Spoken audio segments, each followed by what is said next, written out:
3년 동안 단 한마디도 하지 못했던 아이가 입을 열었습니다. 어머니. 그 한마디에 천년 묵은 구미호가 무너졌습니다. 9개의 꼬리로 천년을 살았습니다. 그런데 마지막 꼬리가 사라졌습니다. 구미호가 인간이 된 건 소원 때문이 아니었습니다. 그날 말도 못하는 아이가 소리 없이 울고 있었습니다. 그게 전부였습니다. 발이 떨어지지 않았습니다. 조선 숙종 연간 경기도 어느 외딴 산골이었습니다. 사람의 발길이 닿지 않는 산 깊은 곳에는 낮에도 어둠이 거치지 않는 골짜기가 하나 있었습니다. 그곳에 서린이 살았습니다. 천년을 그 자리에서 계절이 바뀌고 왕조가 바뀌어도 혼자였습니다. 그녀의 눈은 금빛이었고 걸음은 소리가 없었습니다. 9개의 꼬리는 밤이면 안개처럼 산 아래로 퍼져나갔다가 새벽이 오기 전에 다시 거두어졌습니다. 마을 사람들은 그 골짜기 근처에서 이상한 일이 생기면 서로 눈빛을 나누었습니다. 누구도 입에 올리지 않았지만 누구나 알고 있었습니다. 산에는 무언가가 살고 있다는 것을. 서린은 그 사실을 알면서도 마을 가장자리를 조용히 맴돌았습니다. 두렵게 만들고 싶어서가 아니었습니다. 단 한 번이라도 가까이서 사람의 불빛을 바라보고 싶었기 때문이었습니다. 서린이 마을의 모습을 드러낼 때는 언제나 이른 새벽이었습니다. 삿갓을 깊이 눌러쓰고 등에는 채반 하나를 얹은 채 약초를 팔기 위해 장터 한켠에 자리를 폈습니다. 사람들은 그녀를 산에서 내려오는 이상한 여인이라 불렀습니다. 약효는 신통하게 좋았습니다. 어떤 의원도 찾지 못한 풀을 그녀는 정확히 가려냈고 용법을 일러주는 손놀림에는 묘한 확신이 담겨 있었습니다. 하지만 사람들은 그녀의 눈을 오래 들여다보지 않았습니다. 너무 고요했기 때문이었습니다. 슬픔도 기쁨도 섞이지 않은 천년을 혼자 버텨온 자의 눈이었습니다. 그날도 서린은 약초를 팔고 아무 말 없이 돌아섰습니다. 누군가 등 뒤에서 작게 수군거렸습니다. 서린의 귀에는 다 들렸지만 멈추지 않았습니다. 1000년 동안 그런 말은 충분히 들어왔습니다. 마을 사람들이 손가락질하는 이가 서린만은 아니었습니다. 한돌도 그런 사람이었습니다. 마을 가장자리에 붙은 손바닥만한 밭대기를 일구며 홀로 딸 하나를 키우는 호랍이었습니다. 허리는 젊은 나이에 이미 굽어 있었고 손마디는 울퉁불퉁하게 갈라져 있었습니다. 병색이 짙었지만 멈출 수 없었습니다.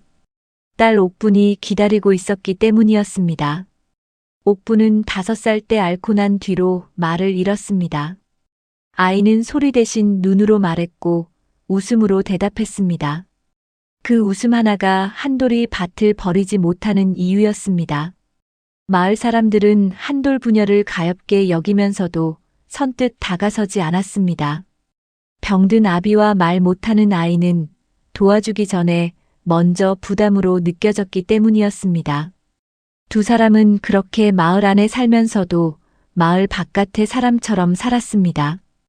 여름 끝자락 볕이 내리쬐다가 갑자기 빗줄기가 쏟아지는 날이었습니다. 사람들은 그런 날을 여우비라 불렀습니다. 서린은 그 말을 들을 때마다 속으로 쓴웃음을 삼켰습니다.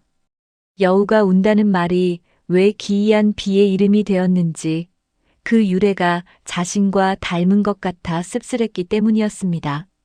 그날도 여우비가 내렸습니다. 서린은 산기슭 고갯길을 내려오다가 길 위에 쓰러진 무언가를 발견했습니다. 처음에는 짐짝인 줄 알았습니다. 더 가까이 다가서자 사람이었습니다. 한돌이었습니다.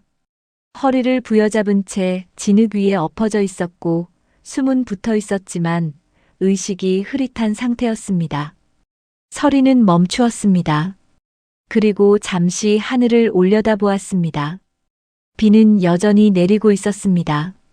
내버려 두는 것이 천년의 습관이었습니다. 서린이 발걸음을 돌리려는 순간이었습니다.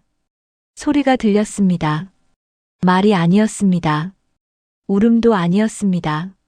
숨을 들이켜며 내뱉는 아이가 목이 막혀낼 수 있는 가장 간절한 소리였습니다. 풀숲 가장자리에 옥분이 웅크리고 앉아 있었습니다. 아비의 손을 두 손으로 꼭 쥔 채 부를 수 없는 이름을 눈으로만 부르고 있었습니다. 설인의 발이 멈추었습니다. 천년을 살면서 숱한 것을 보아왔지만 말 못하는 아이가 소리도 없이 울고 있는 모습은 처음이었습니다. 심장이라는 것이 있다면 무언가가 그 안에서 움직이는 것 같은 설인이 이름 붙일 수 없는 감각이었습니다. 그녀는 채반을 내려놓았습니다. 돌아선 것이 아니었습니다. 주저앉은 것이었습니다. 천년 만에 처음으로 설인이 한 인간을 위해 무릎을 굽혔습니다. 설인은 한도를 길 가장자리 큰 나무 아래 눕혀두고 산으로 올라갔습니다. 빠르게 움직였습니다. 신통이 있는 몸이니 산 어디에 무엇이 자라는지 이미 알고 있었습니다. 관절이 붓고 허리가 무너지는 데 쓰는 풀, 열을 내리는 뿌리, 진통을 가라앉히는 잎.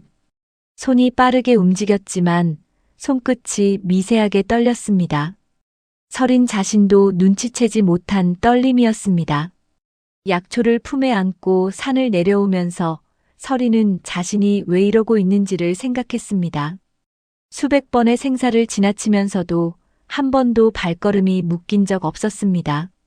그런데 말도 못하는 아이 하나가 눈으로 울었다는 이유만으로 천년 묵은 구미호가 어둠 속 산을 뛰어다니고 있었습니다.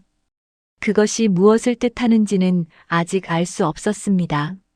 설인이 약초를 다려 먹인 뒤 한참이 지나서야 한돌이 눈을 떴습니다. 처음에는 설인이 누구인지 알아보지 못했습니다. 눈을 깜빡이다가 이윽고 자신을 내려다보는 얼굴을 확인하고서 느리게 몸을 일으키려 했습니다. 설인이 손을 내밀어 막았습니다. 한돌은 잠시 그 손을 바라보았습니다. 그러고는 조용히 고개를 숙였습니다. 이마가 땅에 닿을 듯 깊이 고개를 숙이는 절이었습니다. 말했습니다.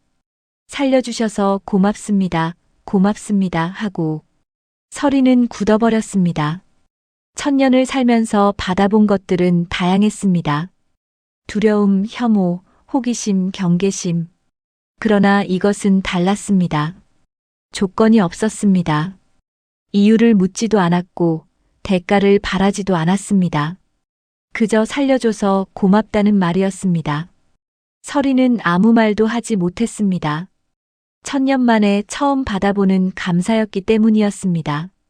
이튿날 아침 마을에 소문이 돌았습니다. 한돌이 산에서 쓰러졌는데 약초꾼 여인이 구해줬다는 이야기였습니다. 소문은 빠르게 퍼졌고 색깔이 조금씩 달라졌습니다. 그녀가 한돌을 일으킨 것이 아니라 홀린 것이라는 말도 나왔습니다. 밤중에 혼자 산을 돌아다니는 여인이 정상적인 사람일 리 없다는 말도 따라붙었습니다. 박첨지가 그 소문을 듣고 천천히 눈을 가늘게 떴다는 사실을 그날 아침 마을 사람 중 아무도 눈여겨보지 않았습니다. 설인은 그 모든 소문을 산 위에서 바람결에 들었습니다. 새로울 것이 없는 말들이었습니다. 그런데 이번에는 조금 달랐습니다. 소문이 다가올 때마다 어젯밤 한돌이 이마를 땅에 대던 장면이 먼저 떠올랐습니다. 그것이 소문의 말들을 힘없게 만들었습니다. 설인은 그 감각이 낯설었고 동시에 간직하고 싶다는 생각이 들었습니다. 며칠 뒤였습니다. 설인은 까닭없이 마을 어귀 쪽으로 발길이 향하는 것을 느꼈습니다. 한돌의 오두막 마당에서 옥분이 혼자 앉아 있었습니다. 돛돌 위에 앉아 손바닥에 개미를 올려놓고 바라보는 중이었습니다. 소리 없이 가까이 다가선 설인을 아이는 먼저 알아챘습니다. 놀라 달아나지 않았습니다. 고개를 들어 설인을 올려다보았습니다. 그리고 웃었습니다. 경계도 없고 두려움도 없는 그저 반가운 것을 보았을 때 짓는 얼굴이었습니다. 서리는 그 순간 자신의 발바닥에 감각이 없어진 것을 느꼈습니다. 아니, 정확히는 몸 어딘가에서 무언가가 빠져나가는 느낌이었습니다. 꼬리가 아닌 다른 무언가라고 서리는 생각했습니다. 하지만 알 수 없었습니다.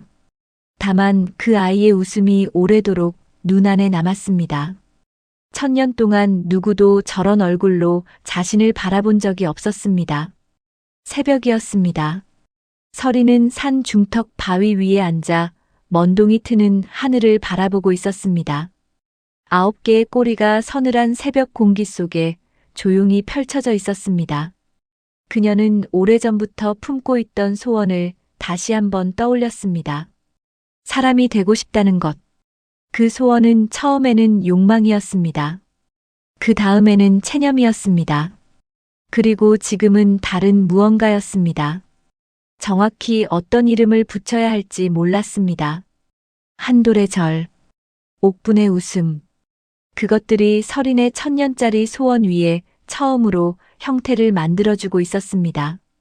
사람이 된다는 것이 무엇인지 서린은 이제 아주 조금 알 것 같은 기분이 들었습니다. 간을 먹는 것이 아니라는 것만큼은 처음부터 알고 있었습니다. 하지만 무엇이어야 하는지는 여전히 알 수 없었습니다. 새벽빛이 산을 물들이기 시작했습니다. 서리는 꼬리를 거두고 천천히 일어섰습니다. 그날 이후로 서리는 매일 밤 그 오두막 앞에 섰습니다. 자신도 그 이유를 알지 못했습니다. 1000년 동안 단 한 번도 인간의 집 앞에 이렇게 멈춰 선 적이 없었습니다. 처마 끝에서 빗물이 떨어지는 소리, 아궁이의 불씨가 꺼져가는 냄새, 그리고 안쪽에서 들려오는 가늘고 불규칙한 숨소리. 옥분의 숨이었습니다. 서리는 귀를 기울였습니다. 아이의 숨결은 얕고 빠르게 끊겼다가 이어졌습니다. 병이 깊다는 것을 오래 살아온 것들만이 알 수 있는 방식으로 서리는 느꼈습니다. 손을 들었다가 내렸습니다. 다시 들었다가 또 내렸습니다. 문을 두드리는 대신 서리는 소리 없이 돌아섰습니다. 그러나 발이 떨어지지 않았습니다. 처마 아래 어둠 속에서 그녀는 새벽이 올 때까지 서 있었습니다. 아이의 숨소리가 끊기지 않는지 확인하면서 단지 그것만을 이유로 삼아서.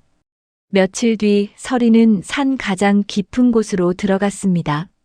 1000년 동안 아무도 발을 들이지 못한 절벽 아래 얼음이 녹지 않는 계곡 옆에 한 줄기 약초가 자라고 있었습니다.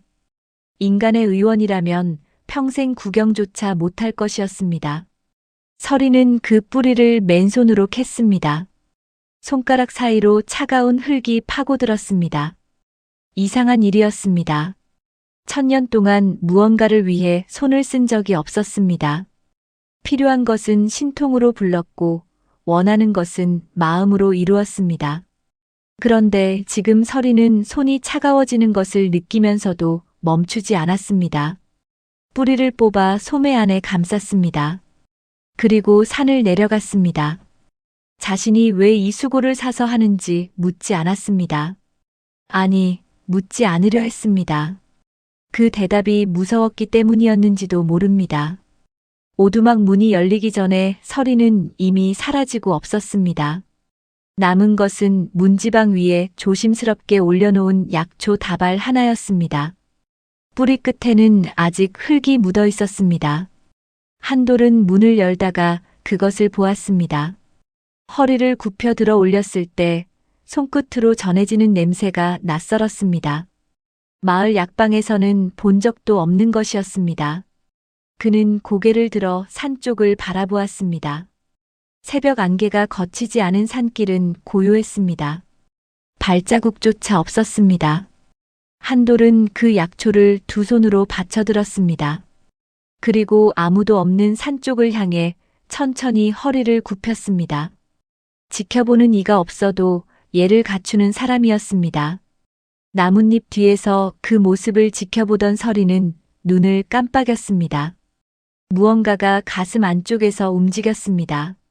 1000년 동안 움직인 적 없던 것이었습니다. 약을 다려 먹인 뒤로 옥분의 숨이 조금 고르게 되었습니다. 며칠이 지나자 아이는 마당에 나와 볕을 쬐기 시작했습니다. 여전히 소리는 없었습니다. 목소리를 잃은 것이 태어날 때부터인지 병 때문인지 한돌도 정확히는 알지 못했습니다. 옥부는 말 대신 눈으로 말했습니다. 보고 싶은 것을 볼 때는 눈이 커졌고 싫은 것이 있을 때는 눈꼬리가 조금 내려갔습니다. 그 눈이 어느 날 담장 너머를 바라보며 멈추었습니다. 서린이 서 있었습니다. 일부러 온 것이 아니었습니다. 산에서 내려오다 발이 그쪽으로 향했을 뿐이라고 스스로에게 말했습니다. 옥부는 서린을 보았습니다. 두려움이 없었습니다. 마을 사람들이 을에 보이던 그 낯선 경계심도 뒷걸음질도 없었습니다. 그냥 보았습니다. 서린은 그 시선 앞에서 무엇을 해야 할지 알지 못했습니다. 옥분이 웃었습니다. 소리는 없었습니다. 그러나 분명히 웃음이었습니다. 눈이 가늘어지고 뺨이 둥글게 올라가는 온몸으로 하는 웃음이었습니다. 서린은 그 표정이 무엇인지 알았습니다.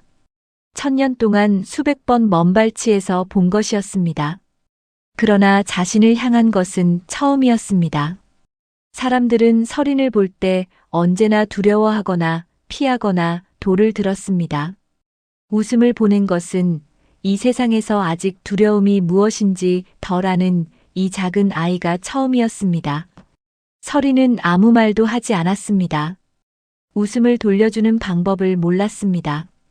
표정을 어떻게 만들어야 하는지 1000년의 시간이 아무것도 가르쳐주지 않았습니다. 그저 서 있었습니다. 그 자리에 뿌리가 내린 것처럼 꼼짝없이. 옥부는 개의치 않았습니다. 여전히 웃고 있었습니다. 그날 밤 서린은 자신의 뒤를 돌아보았습니다. 8개였습니다. 9개여야 했습니다.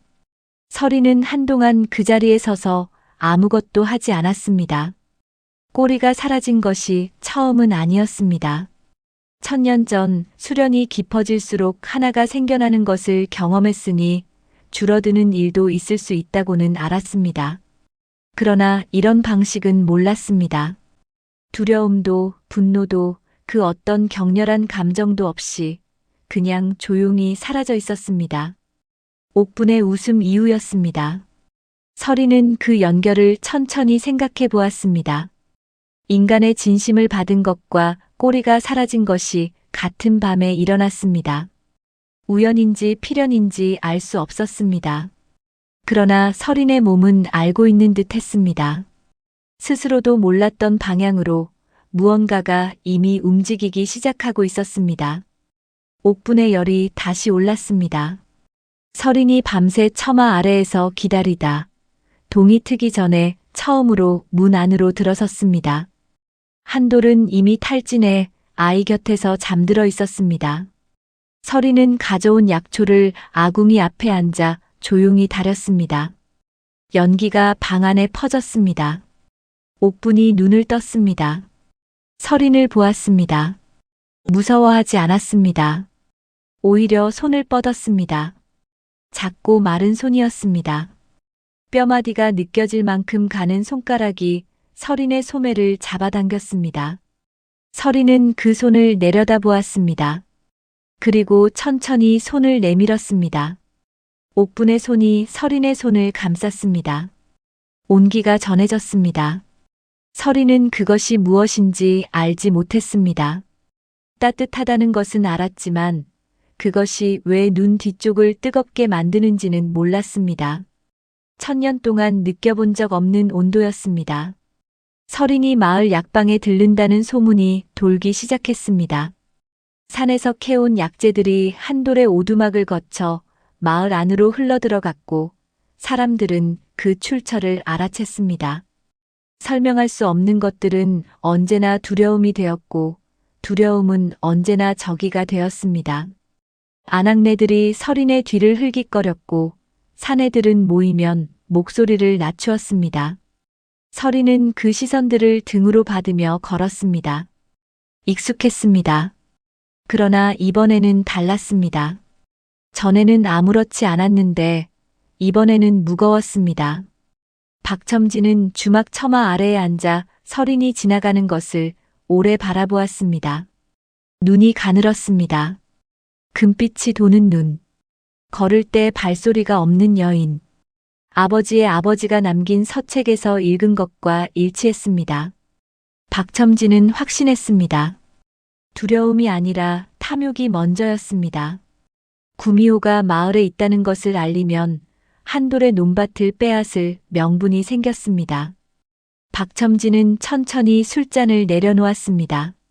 서두를 것이 없었습니다. 그날 밤 서리는 산으로 돌아와 오래도록 앉아 있었습니다. 바람이 없었습니다. 달도 구름에 가려 있었습니다. 어둠 속에서 서리는 자신 안에서 일어나는 일들을 가만히 살폈습니다. 옥분이 잡아주었던 손의 온기가 아직 남아 있었습니다. 지워지지 않았습니다. 천년을 살아오면서 강물도 불도 사람의 체온도 모두 스쳐 지나갔습니다. 어느 것도 이렇게 오래 남은 것이 없었습니다. 등 뒤를 확인했습니다. 7개였습니다. 또 하나가 사라져 있었습니다. 서리는 오래 그 숫자를 세었습니다. 두려움은 없었습니다. 다만 이 변화가 어디를 향하고 있는지 처음으로 알고 싶다는 마음이 들었습니다. 1000년 동안 아무것도 원하지 않는 척 살아왔습니다. 그러나 지금 서리는 처음으로 무언가를 향해 기울어지고 있었습니다. 그것이 무엇인지는 아직 몰랐습니다. 다만 멈추고 싶지 않다는 것만은 알았습니다. 1000년이라는 시간이 있었습니다. 그 긴 시간 동안 단 한 번도 누군가가 먼저 손을 내밀어 준 적이 없었습니다. 두려움의 대상이 된다는 것은 때로 이런 것이었습니다. 가까이 오지 않는다는 것, 무엇을 원하는지, 무엇이 아픈지 묻지 않는다는 것. 그렇게 오래 혼자였던 것들은 스스로도 자신이 무엇을 원하는지 잊어버리게 됩니다. 옥분의 웃음은 크지 않았습니다. 말도 없었고 선물도 없었습니다. 그저 두려워하지 않는 눈으로 바라보았을 뿐이었습니다. 그러나 그 작은 웃음 하나가 1000년 동안 아무것도 통과시키지 않던 곳에 처음으로 빛을 들였습니다. 우리 주변에도 이런 존재들이 있을지 모릅니다. 오래 혼자였기 때문에 차갑게 굳어버린 사람들. 겉으로는 단단해 보이지만 사실은 단 한 번의 진심을 기다리며 오랜 시간을 서 있던 사람들. 가장 단단한 벽도 두려워하지 않기로 결심한 눈빛 하나 앞에서 먼저 금이 가는 법입니다. 박첨지가 처음 서린을 눈여겨본 것은 우연이었습니다. 장날 약재를 내다 파는 그 여인의 손등에 핏줄 하나 드러나지 않았고 한겨울 냉기 속에서도 입김이 나오지 않았습니다. 눈이 마주치는 순간 그 눈이 잠깐 빛을 띠었습니다. 금빛이었습니다. 박첨지는 그것을 놓치지 않았습니다. 이익이 되는 자와 이용할 수 있는 자를 구분하는데 평생을 써온 눈이었습니다. 집으로 돌아온 그는 여우에 관한 오래된 서책을 꺼냈습니다. 촛불 아래 한 줄 한 줄 짚어 내려가던 박첨지의 입가에 천천히 웃음이 번졌습니다. 서린이 한돌 부녀의 오두막을 드나든다는 사실은 이미 알고 있었습니다. 이제 그것이 무기가 될 수 있다는 것도 알았습니다. 우물가에 여자들이 모여들기 시작한 것은 박첨지가 하인 하나를 풀어놓은 다음 날 아침이었습니다. 말은 퍼지는데 하루도 걸리지 않았습니다. 약초꾼 여인이 밤마다 한돌의 집을 드나든다는 것, 그 여인의 발자국이 눈 위에 찍히지 않는다는 것. 사람들은 듣고 싶은 것만 들었습니다. 설명되지 않는 것들을 두려움으로 채웠습니다. 누군가 먼저 입을 열었습니다. 요물이 아니고서야 그 겨울 산에서 약초를 구할 수 없다고 했습니다. 다른 이가 거들었습니다. 눈이 금빛으로 번뜩이는 것을 보았다고 했습니다.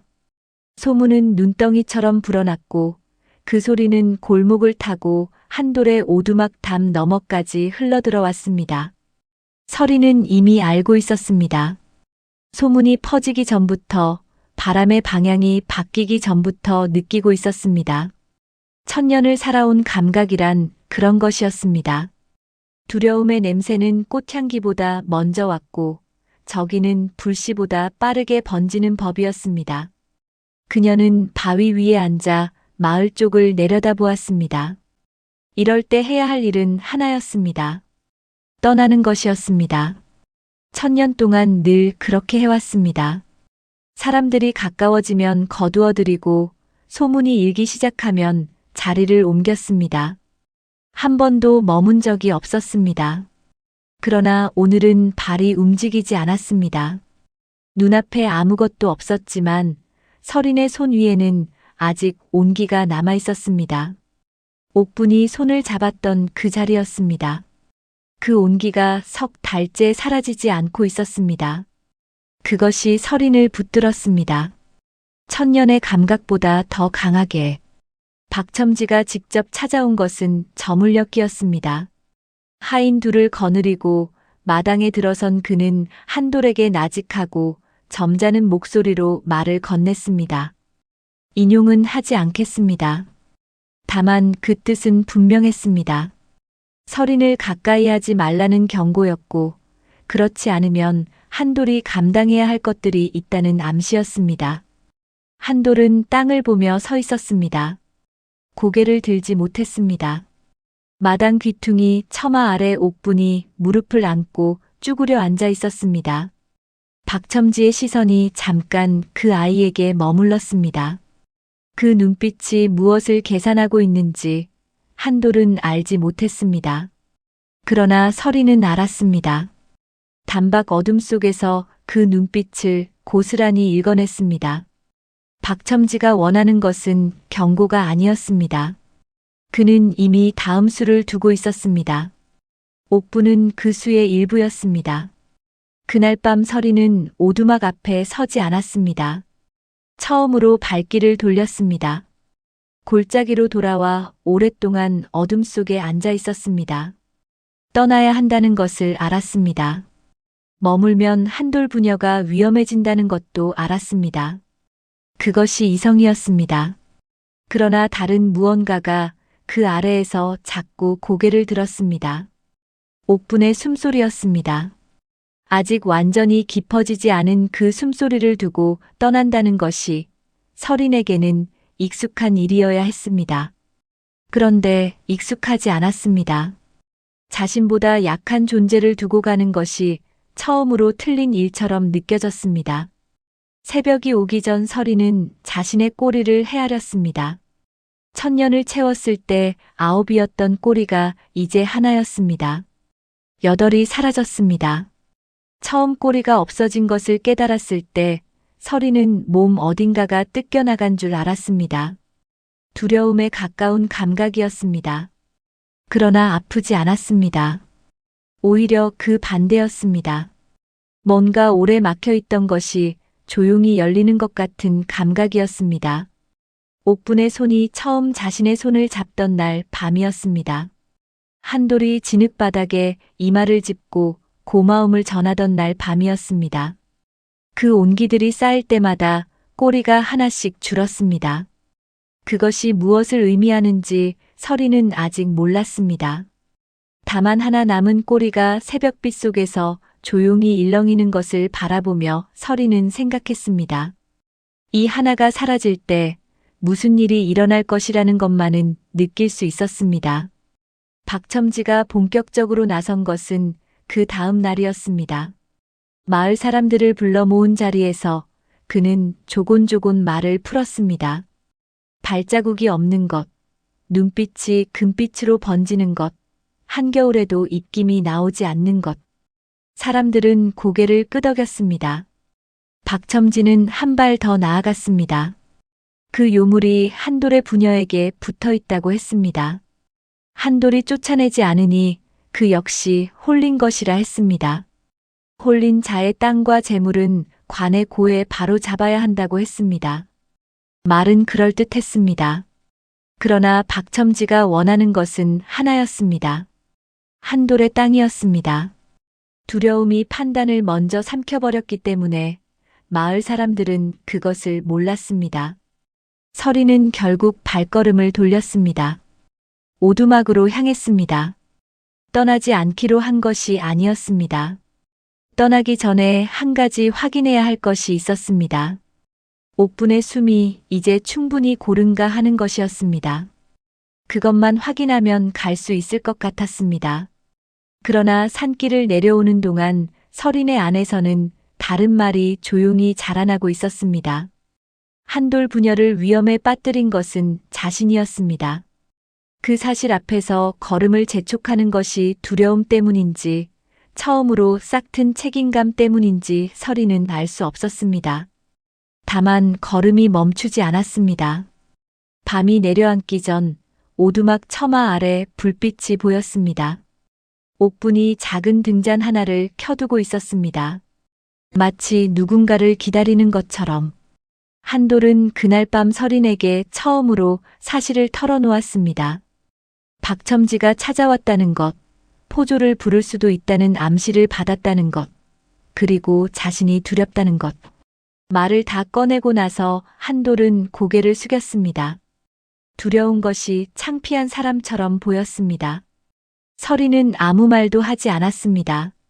그저 그 앞에 앉아 있었습니다. 등잔불이 작게 흔들렸습니다. 구석에서 잠든 옥분의 숨소리가 들렸습니다. 깊고 고른 숨이었습니다. 서린은 그 숨소리를 들으며 생각했습니다. 이 아이의 숨이 이렇게 고른 것이 자신 때문이라면 이 아이가 다시 위험해지는 것도 자신 때문이었습니다. 그 무게가 처음으로 어깨에 실리는 것이 느껴졌습니다. 1000년을 살았지만 이런 무게는 처음이었습니다. 한돌이 잠든 뒤 서린은 다시 처마 아래로 나왔습니다. 이튿날 박첨지가 움직일 것을 알았습니다. 포졸이 올 것도 사람들이 몰려올 것도 알았습니다.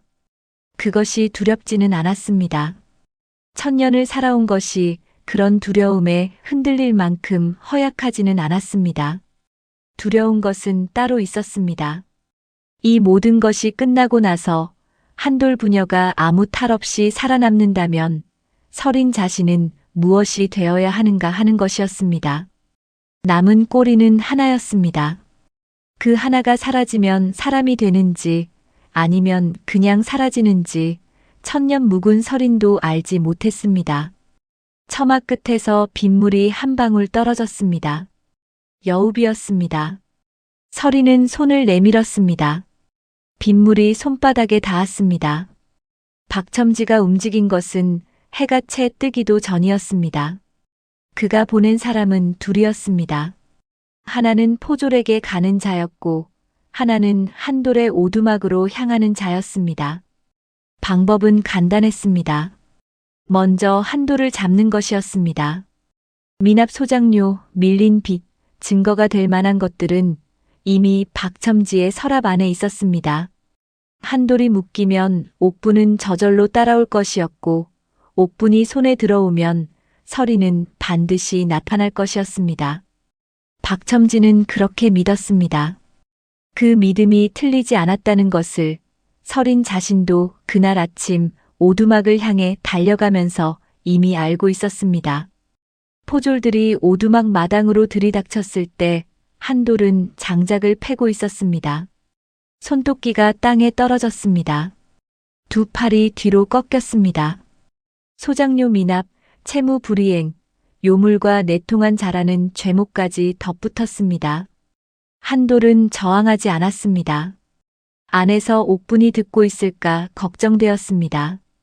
그는 끌려가면서도 오두막 쪽으로 고개를 돌렸습니다. 문틈으로 작은 눈이 내다보고 있었습니다. 한돌은 괜찮다는 듯 한번 고개를 끄덕였습니다. 그것이 전부였습니다. 박첨지의 사람이 오두막 문을 열었습니다. 아이를 데려가는 것은 소리도 없이 이루어졌습니다. 옥분은 울지 않았습니다. 다만 문이 닫히는 순간 서린이 캐준 약초 뿌리 하나를 가슴에 품었습니다. 서리는 이미 알고 있었습니다. 새벽녘 바람의 결이 달라졌을 때부터였습니다. 사람의 두려움이 섞인 공기와 포졸의 쇠냄새는 바람을 타고 먼저 왔습니다. 그녀는 약초 바구니를 내려놓았습니다. 천천히 산길을 내려갔습니다. 빠르게 달릴 수도 있었습니다. 하지만 그러지 않았습니다. 달려가는 것은 두려움이고 걸어가는 것은 결심이었습니다. 서리는 걸었습니다. 꼬리는 하나만 남아 있었습니다. 나머지 8은 이미 사라진 뒤였습니다. 한 아이의 손옹기가, 한 남자의 진심 어린 절이, 밤마다 처마 아래에서 들었던 숨소리들이 그것들을 하나씩 거두어 갔습니다. 남은 꼬리 하나가 옷자락 아래에서 미세하게 떨렸습니다.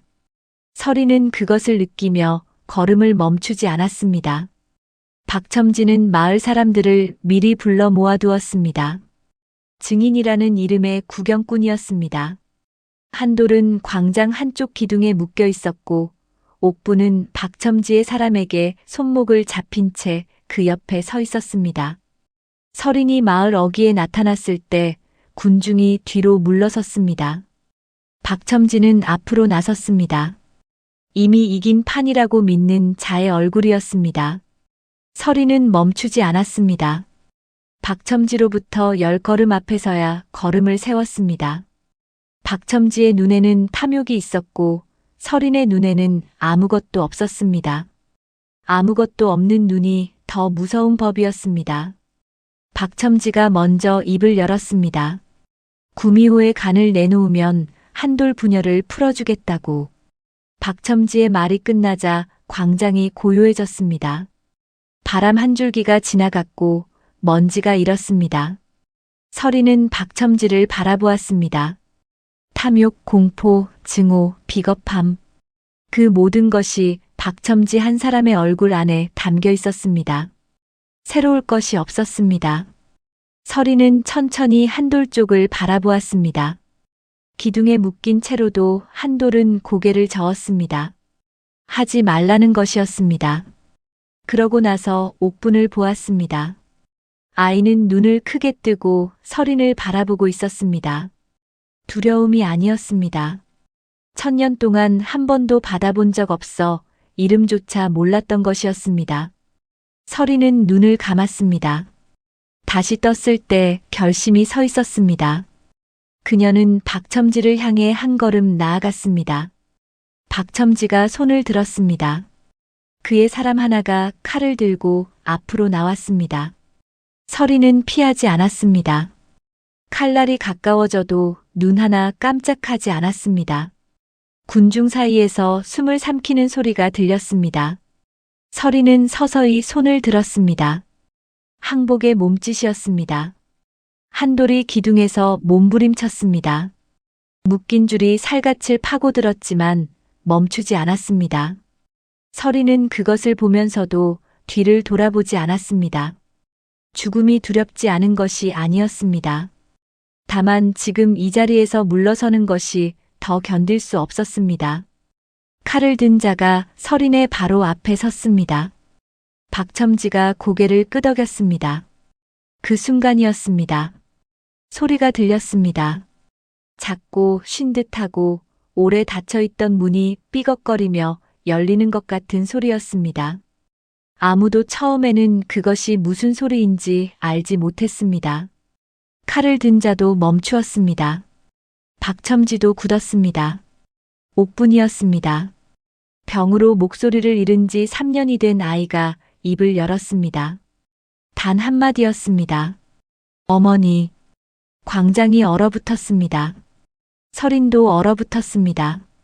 1000년을 살면서 어떤 말에도 흔들리지 않았던 몸이 그 세 글자에 뿌리째 흔들렸습니다. 옥분의 눈에서 눈물이 흘렀습니다. 말이 서툴러 뚝뚝 끊기는 소리였지만 그 안에 담긴 것은 조금도 서툴지 않았습니다. 진심이란 발음을 배우지 않아도 되는 것이었습니다.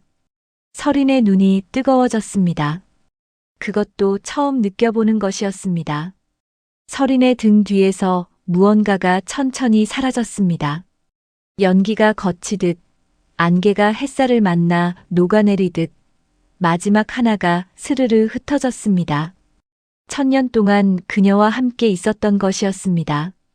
왕조가 바뀌던 날도, 산이 타오르던 밤도, 홀로 골짜기에 앉아 계절을 세던 긴 시간 동안도 함께였던 것이었습니다. 그것이 사라지는 순간 설인의 몸이 달라졌습니다. 금빛이던 눈이 검어졌습니다. 소리 없던 심장이 뛰기 시작했습니다. 처음 듣는 소리였습니다. 자기 안에서 나는 심장 소리를 처음 듣는 순간이었습니다. 손끝이 차가워졌습니다. 바람이 피부에 닿았습니다. 1000년 동안 느끼지 못했던 것들이 한꺼번에 밀려들었습니다. 설이는 그 자리에 무릎을 꿇었습니다. 신통이 사라진 것이 아니었습니다. 마침내 사람이 된 것이었습니다. 박첨지가 눈을 가늘게 떴습니다. 상황이 달라졌습니다. 구미호가 사라지고 그 자리에 여인이 있었습니다. 칼을 든 자가 눈치를 보았습니다. 박첨지는 여전히 손짓을 거두지 않았습니다. 그러나 군중이 움직였습니다. 아까까지 귀신을 향해 손가락질하던 사람들이었습니다. 그 사람들이 이제 칼날과 쓰러진 여인 사이에서 망설였습니다. 아이의 한마디를 들은 것은 설인만이 아니었습니다. 광장에 있던 모두가 들었습니다. 어머니라고 불렀습니다.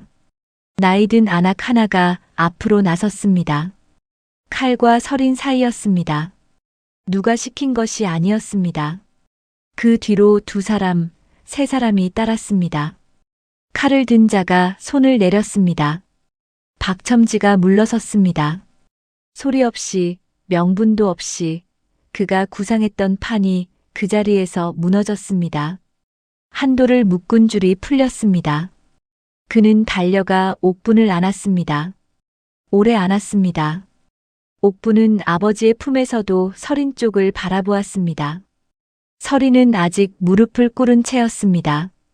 일어서야 한다는 것을 알았지만 몸이 말을 듣지 않았습니다. 너무 많은 것이 한꺼번에 왔기 때문이었습니다. 한돌이 옥분을 내려놓고 설인 곁으로 다가왔습니다. 아무 말도 하지 않았습니다. 그저 손을 내밀었습니다.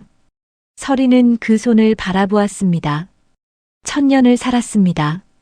수없이 많은 것을 보았습니다. 그러나 이렇게 단순하고 이렇게 무거운 것을 받아본 적은 없었습니다. 설인은 그 손을 잡았습니다. 손바닥이 따뜻했습니다. 차갑게 변한 자신의 손에 그 온기가 전해졌습니다. 사람의 온기였습니다. 1000년 만에 처음이었습니다. 마을 사람들은 뿔뿔이 흩어졌습니다.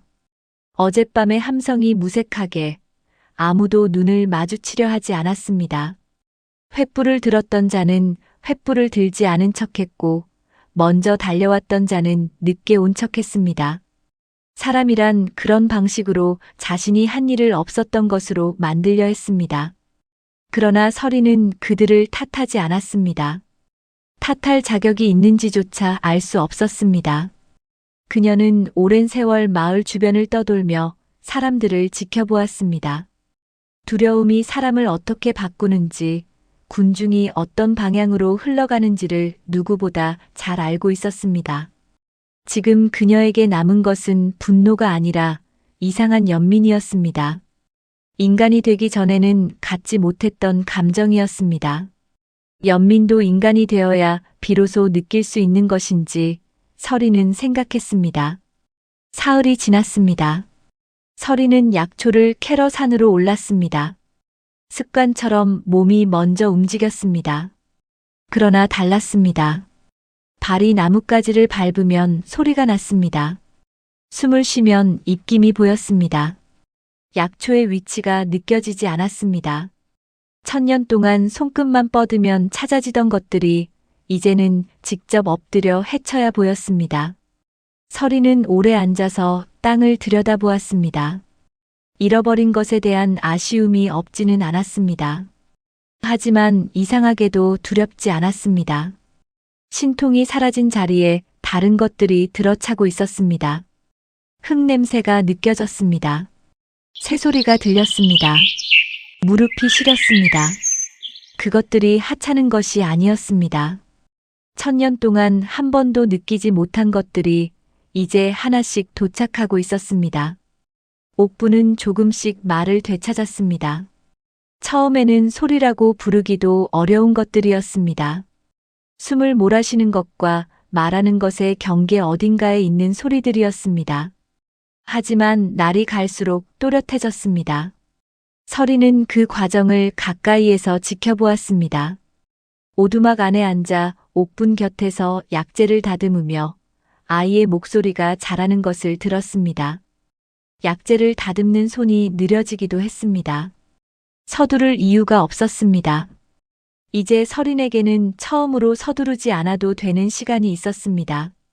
1000년이라는 시간 속에서도 한 번도 갖지 못했던 것이 고작 이런 저녁 한때라는 것이 묘하게 느껴졌습니다. 옥분이 불쑥 서린의 이름을 불렀습니다. 이름을 불러준 것도 처음이었습니다. 서린은 손을 멈추고 아이를 바라보았습니다. 한돌은 어설프게 밥을 지었습니다. 농사꾼의 손이 솥 앞에서는 어색하게 굳었습니다.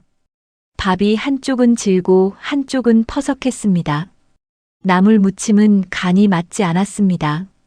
그래도 그는 밥상을 들고 나와 서린 앞에 내려놓았습니다. 미안하다는 말도 없었습니다. 잘 먹으라는 말도 없었습니다. 그냥 놓고 옆에 앉았습니다. 서린은 밥그릇을 내려다보았습니다. 밥을 먹어본 적이 없었습니다. 1000년 동안 인간의 음식을 입에 댄 적이 없었습니다. 숟가락을 들었습니다. 첫 한 숟갈이 입안에 들어왔습니다. 짜고 텁텁하고 설익은 맛이었습니다. 맛있지 않았습니다. 그런데도 두 번째 숟가락을 들었습니다. 세 번째도 들었습니다. 밥그릇이 비워질 때쯤 서리는 그것이 왜인지 알 것 같았습니다. 옆에 사람이 있었기 때문이었습니다. 박첨지의 명분은 그날로 끝났습니다. 구미호는 없었습니다. 증인도 없었고 증거도 없었습니다. 포졸들은 그의 말을 더 이상 따르지 않았습니다. 관아에서는 한돌의 땅을 억지로 빼앗는데 동원될 이유를 찾지 못했습니다. 박첨지는 며칠을 사랑채에서 나오지 않았습니다. 분했겠지만 더 이상 휘두를 것이 없었습니다. 권세라는 것은 두려움 위에서만 세워지는 것이었고 두려움이 사라진 자리에서는 스스로 무너졌습니다. 한돌의 땅은 돌아왔습니다. 문서도 싸움도 관리의 중재도 없이 그냥 아무 일도 없었던 것처럼 조용히 돌아왔습니다. 가장 시끄럽게 빼앗으려 했던 것이 가장 조용하게 제자리로 돌아온 것이었습니다. 마을은 그 일에 대해 아무도 입을 열지 않았습니다. 그것이 마을이 선택한 방식이었습니다. 여우비가 내렸습니다. 맑은 하늘에서 가늘게 내려오는 비였습니다. 서리는 처마 아래 서서 그 비를 바라보았습니다. 예전에는 비가 닿지 않았습니다. 스쳐갔습니다. 지금은 달랐습니다. 빗방울이 이마에 떨어졌습니다. 차가웠습니다. 뺨을 타고 흘렀습니다. 옷이 천천히 젖기 시작했습니다. 서리는 피하지 않았습니다. 1000년 만에 처음으로 비를 맞았습니다. 그리고 웃었습니다. 소리 없이 하지만 분명하게 웃었습니다. 한돌이 처마 아래로 나왔습니다. 옥분도 그 뒤를 따라 나왔습니다. 셋은 나란히 처마 아래 서서 비를 바라보았습니다. 말이 없었습니다. 말이 필요하지 않았습니다. 빗소리가 지붕을 두드렸습니다. 그 소리가 따뜻하게 느껴졌습니다. 추운데 따뜻하다고 느끼는 것, 그것도 처음이었습니다. 서리는 그 처음을 조용히 품었습니다. 1000년을 살았습니다. 왕조가 바뀌는 것을 보았고 산이 타는 것을 보았고 수없이 많은 사람이 태어나고 사라지는 것을 지켜보았습니다. 그러나 그 긴 시간 동안 서린에게 없었던 것이 있었습니다. 자신을 향해 건네진 진심 하나였습니다. 괴물은 원래부터 괴물이 아니었습니다. 그냥 오래 혼자였을 뿐이었습니다. 두려움이 쌓인 자리에 외로움이 자라고 외로움이 오래되면 존재 자체가 위험한 것처럼 보입니다. 그리고 그 외로움을 끝낸 것은 신도 아니었고 귀족도 아니었습니다. 가장 가난하고 가장 병든 아이의 작은 손 하나였습니다. 옥분이 부른 한마디는 배운 것이 아니었습니다. 가르쳐준 사람도 없었습니다. 그 아이는 그저 자신이 느낀 것을 소리로 냈을 뿐이었습니다. 그런데 그 한마디가 천년을 바꾸었습니다. 진심은 때로 그런 방식으로 옵니다. 설명도 없이, 준비도 없이 가장 결정적인 순간에 가장 단순한 모양으로. 서리는 마지막으로 웃었습니다. 처마 아래서 여우비를 맞으며 처음으로 추위를 느끼면서 천년의 고독이 끝난 자리에서 피어난 웃음이었습니다. 가장 오래 기다린 자에게 가장 늦게 도착한 것들이 있었습니다. 그것들은 한없이 평범했습니다. 함께 먹는 밥, 이름을 불러주는 목소리, 그리고 옆에 있다는 사실 하나였습니다. 오늘 밤 함께 해주셔서 감사합니다. 다음에도 좋은 이야기로 찾아오겠습니다. 이담야담이었습니다.